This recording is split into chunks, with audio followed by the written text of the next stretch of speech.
Hello everybody and welcome back to another video. So with the election in just a couple of weeks, let's see what is Kamala Harris's and Donald Trump's easiest path to 270, which means a victory. So, excluding the swing states that have not been shading in, those amount to 93 electoral votes. Kamala Harris, the Democrat in the race, is at 226 electoral votes, and Republicans at 219 electoral votes, represented by Donald Trump. The states that could be kind of competitive, such as Minnesota, New Mexico, or Texas, haven't shaded in with leans because, we can probably say that Texas is going to go for Trump at this point, and Minnesota or Virginia or New Mexico or something like that for Kamala Harris. We're not using margins here, so let's just get into the video.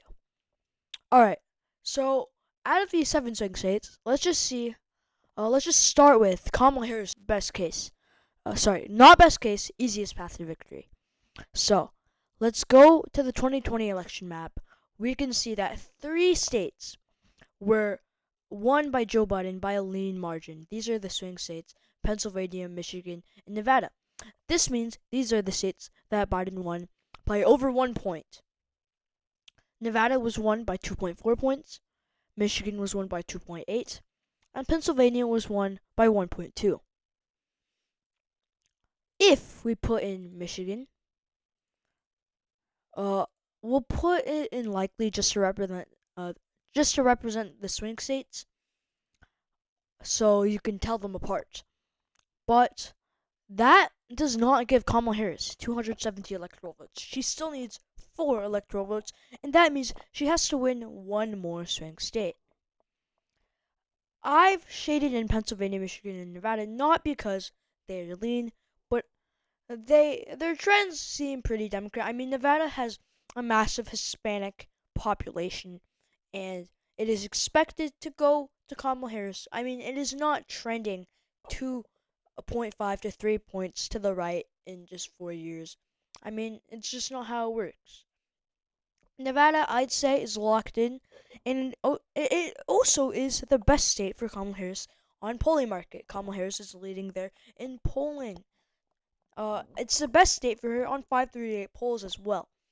Michigan and Pennsylvania did it because they were lead, and they are Rust Belt states. I feel like Rust Belt states will soon be likely Democratic states, things like Minnesota or New Mexico right now, while new swing states replace them. So that is why I put these 3 swing states into Kamala Harris's column. But what is left? There's Wisconsin, 10 electoral votes, North Carolina, 16 electoral votes, and Georgia, 16 electoral votes, and also finally Arizona, 11 electoral votes. If she wins any one of these, she will reach 270 electoral votes.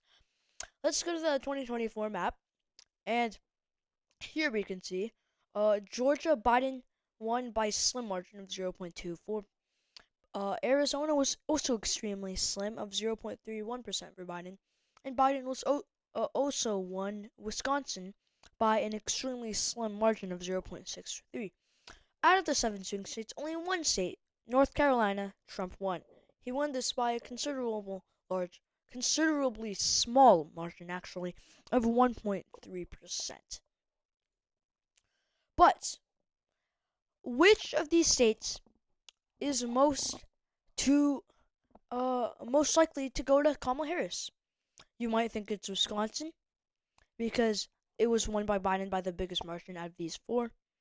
And right now, I am putting it into Kamala Harris's column for her path to victory, easiest path to victory. Not because it was the bluest in 2020, but because of Kamala Harris's running mate, Tim Walz. Now, if it was the state out of these 4 that was won by the most by Biden in 2020, then it's already most likely going to be the one that is easiest one for Harris in this election. But also, Kamala Harris's running mate, Tim Walz, who's from the state of Minnesota, which neighbors Wisconsin, has a lot of popularity in these areas of western Wisconsin, which can definitely lead to a victory in such a close election like this. So, this is the easiest path to victory for Kamala Harris. But now let's see what the easiest path to victory is for Donald Trump. Alright, out of these 7 swing states, North Carolina was the only one won by Trump. Again. So it is hard to actually imagine a path to victory without the state of North Carolina. So let's shade in North Carolina here. Once again, I'm using the likely color just so you guys can differentiate these between the non-swing states. But which other swing states can he win? Well, there's going to be Arizona. Arizona, there's once again, like Nevada, major Hispanic populations here. And obviously, Hispanics have seen major shifts to the right. And Arizona is being heavily impacted by the border crisis. So, I do expect lots of independent swing voters in Arizona to change their vote from Joe Biden to Donald Trump this election. Then there's Georgia. Just like Hispanics, they are also shifting to the right.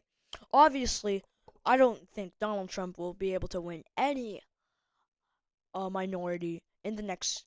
I don't think Republicans will be able to win any minority through the next 20 years or so. Actually, 20 years is a bit of an exaggeration, maybe 10. But honestly, black voters and Hispanic voters in basically every single minority have been seeing major shifts to the right, and it is expected that Georgia, if black people shift to the right by maybe just 3 or 5 points, we can see Donald Trump winning the state of Georgia, and I do expect it to go to Donald Trump in my prediction. But now we're back at this same scenario. Donald Trump has won these 3 swing states, Arizona, Georgia, and North Carolina, but he still only has 262 electoral votes. So what does he have to do now? He is going to have to win any other swing state besides of Nevada. And that's Wisconsin, Michigan, and Pennsylvania. Well, you're like, oh, Michigan and Pennsylvania, they were won by Biden by a lean margin, so it has to be Wisconsin. But I don't really know about that. I believe that it is actually Pennsylvania. And let's use some running mate logic here again. Just like how Tim Walz's home state neighbors Wisconsin, and definitely has increases of popularity there for Harris. J.D. Vance, Donald Trump's running mate, is from Ohio, and that neighbors Pennsylvania and Michigan, but Michigan, it's kind of out of the question here for being more red than something like Pennsylvania or Wisconsin. But why am I not doing Wisconsin then?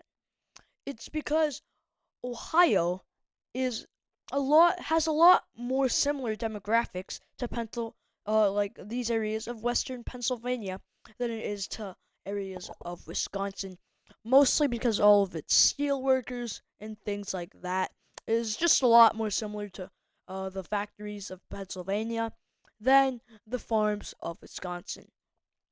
So I feel like Pennsylvania, which is probably the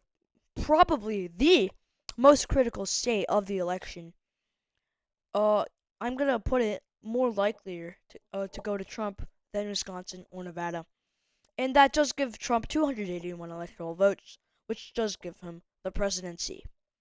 That's it for this video. I hope you enjoyed it, and I'll see you next time. Goodbye.